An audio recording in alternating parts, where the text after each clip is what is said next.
Yesterday, somebody asked, how is Ketu in the seventh house?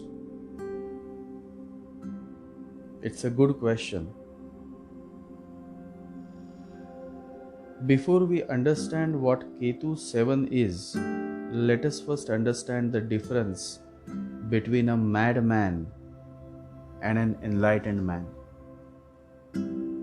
Unless you understand this, you cannot understand Ketu 7. You would simply miss the whole beauty of it. Have you seen a madman? A madman looks at you, but his look is a totally empty look. A madman looks at your face, but you can see he is not looking at you. He just looks through you as if you are a glass thing, transparent. You are just in the way, he is not looking at you, and you are transparent for him. He looks beyond you, through you. He looks without looking at you. The at is not present. He simply looks. Now, have you ever seen a yogi? A real yogi? A yogi also looks at you, but his look is a totally empty look. He looks beyond you as if your whole being is being scanned. But this time, it is a conscious look. It is a look of awareness. It is an observation with consciousness. A madman has jumped beyond. A yogi has also jumped beyond. The only difference is the former has done it out of ignorance. The latter has done it out of consciousness. The similarity is the courage to jump, and only that man can experience God who has the daring to jump. Now imagine when a madman is guided by the enlightened yogi.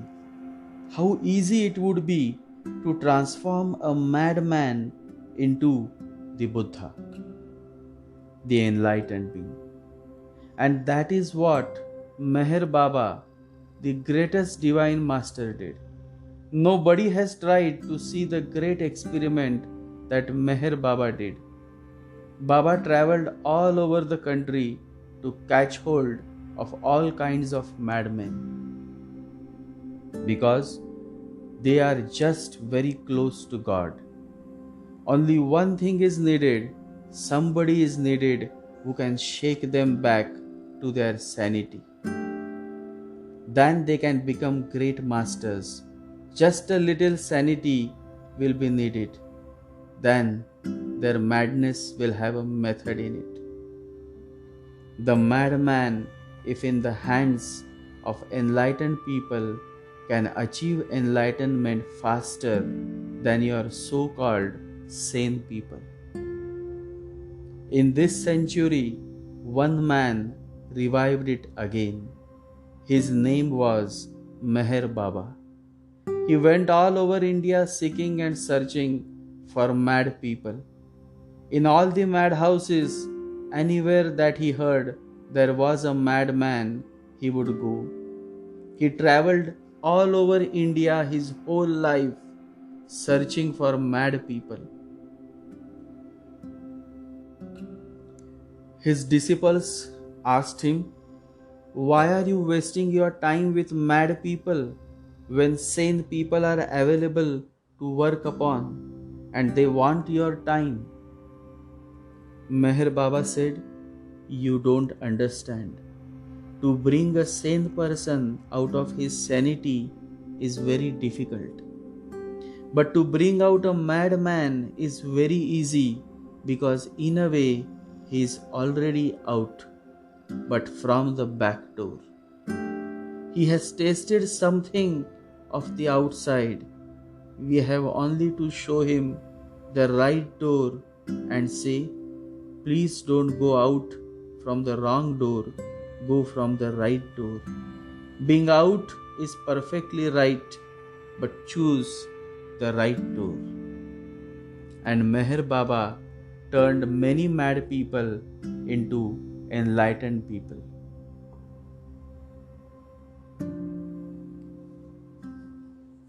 It is a strange world. Here, really great things are never rewarded. Nobody has bothered about Meher Baba. Nobody thought of giving a Nobel Prize to Meher Baba, who really did a miraculous job, and he was the only man after centuries. Great people never expect any rewards, but it is always good to appreciate the great work done by them. So one has to understand that a Ketu 7 person is just like a madman as far as relationship, marriage is concerned. Just a change from ignorance to consciousness, and you see the same madman transforming into a great enlightened being that the world had ever known. You see, that is the whole beauty of Ketu 7. Just a shift from ignorance to consciousness, and you see a madman who otherwise would jump into relationships, marriages without thinking, without putting his consciousness into action, without being bothered of consequences, is now suddenly transforming into an enlightened being who is no more interested in sex, in relationships, in marriage.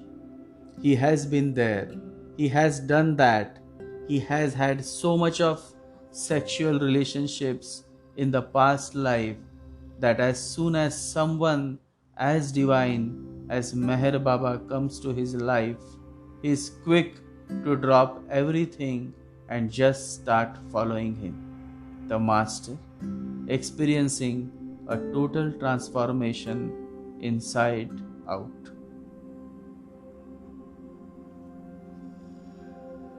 Peter the fisherman was such a man. For the first time he met Jesus Christ, and Jesus said to him, "Look into my eyes, follow me, I will make you the fisher of men." And Peter the fisherman could sense something in this young man, his aura, his voice, his glow, and Peter dropped everything and started following Jesus. No questions were asked, no doubts were raised. Peter simply started following Jesus, and this illiterate fisherman went on to become the greatest saint that the Christians had ever known. Peter the fisherman became Saint Peter. Today, the city of St. Petersburg, which is Russia's second largest city, is named after this illiterate fisherman, Peter. Ketu 7 can either lead the native into many wrong relationships or marriages because he or she jumps out of ignorance and not consciousness.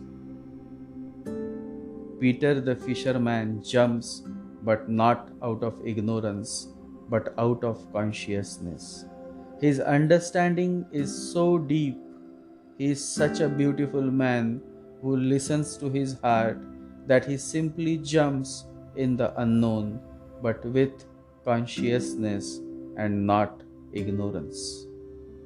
Ketu 7 man or woman suffer in legalized relationship to which the human world calls marriage. However, as long as the relationship is not legalized, they remain happy as a couple or as lovers. Ketu 7 is submissive to their partner, simply because they are not much bothered of the intentions of the other person, namely husband or lover. So, if other aspects are not good, then such a person also becomes a victim in relationships or marriages.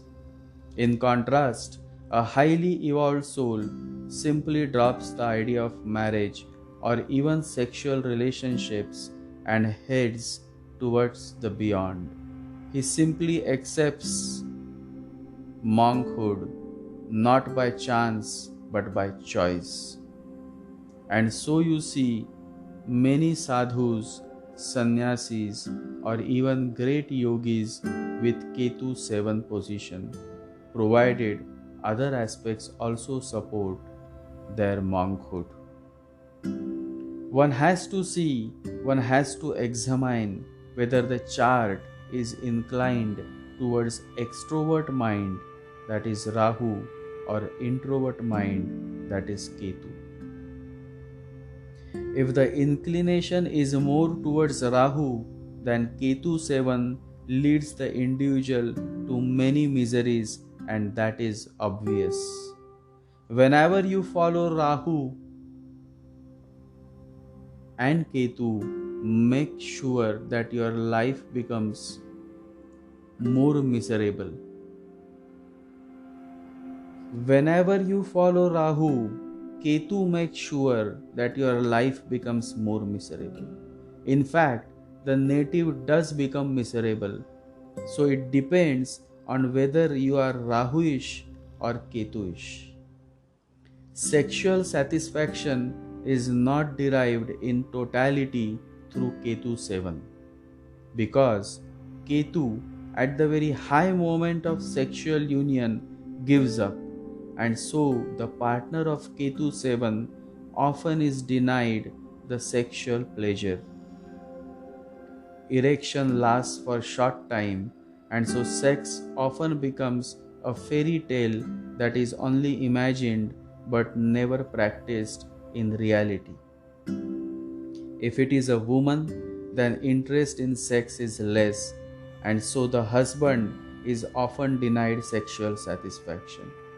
And so many times separation or extramarital affairs happen. So Ketu 7 creates many marriage problems for souls who are not much evolved. A Ketu 7 should never marry a Rahu 7. The honeymoon simply flops. Rahu wants more sex and Ketu is not interested in having more sex. So the combination of Rahu 7 and Ketu 7 is disastrous unless other aspects rush to help. However, Ketu 7 is not the only deciding factor, since the sublord or the lordship of Ketu 7 also are the most influencing energies. D9 chart and moreover the Chalita chart is also a great significance, because before you come to final conclusion you have to see all the placements and all the charts. The only positive sign for Ketu 7 is when Ketu is in Pisces.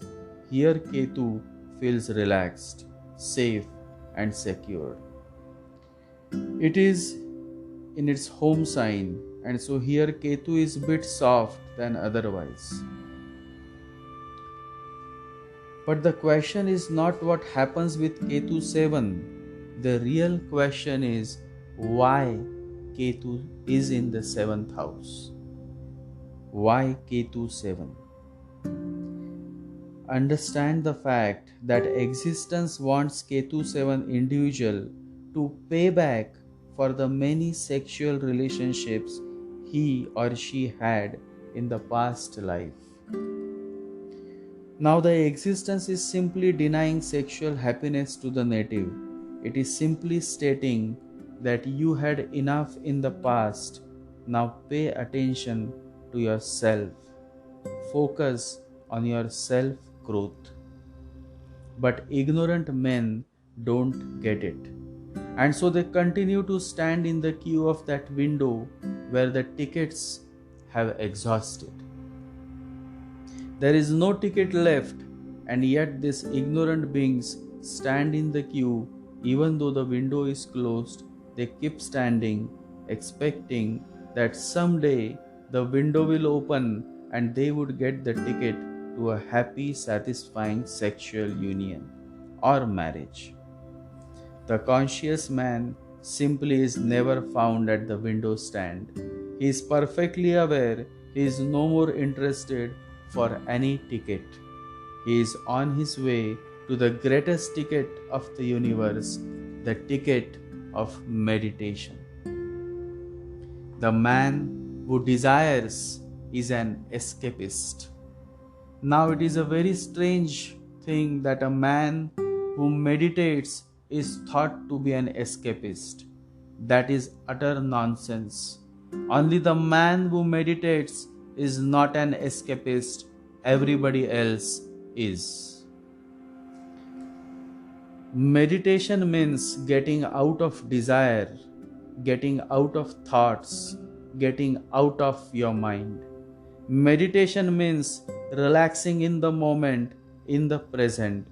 Meditation is the only thing in the world which is not escapist, although it is thought to be the most escapist thing. Ketu 7 is a blessing in disguise, but only for a man who meditates, only for a man who is living with consciousness, only for a man who understands the true essence of what love is. Love should be like breathing. It should be just a quality in you, wherever you are, with whomsoever you are, or even if you are alone, love goes on overflowing from you. It is not a question of being in love with someone, it is a question of being loved. Then Ketu 7 brings a totally new dimension to your life. Then Ketu 7 is no more a problem but a source that leads you to many wonderful spiritual experiences. Then Ketu 7 is no more a weakness but the greatest strength that the man of this world had ever known. Only an evolved soul with Ketu 7 can truly understand the essence of love, and that makes this placement a placement of celebration, celebration of the divine, of the unseen, of the beyond. Ketu is a let go, and meditation is also a let go. And Ketu 7 finds it easy to let go all those relationships or marriages and simply surrender to the existence. And it is only when you are able to live in total surrender to the existence, to God, that a beautiful life awaits you. The key is to let go. Don't try to force anything. Let life be a deep let go. God opens millions of flowers every day without forcing their buds. When you let go, you create space for something better. Learn to let go. For Ketu 7, the answer to all your miseries related to marriage, relationships, past relationship grudges is in just 2 words: let go. Meditate.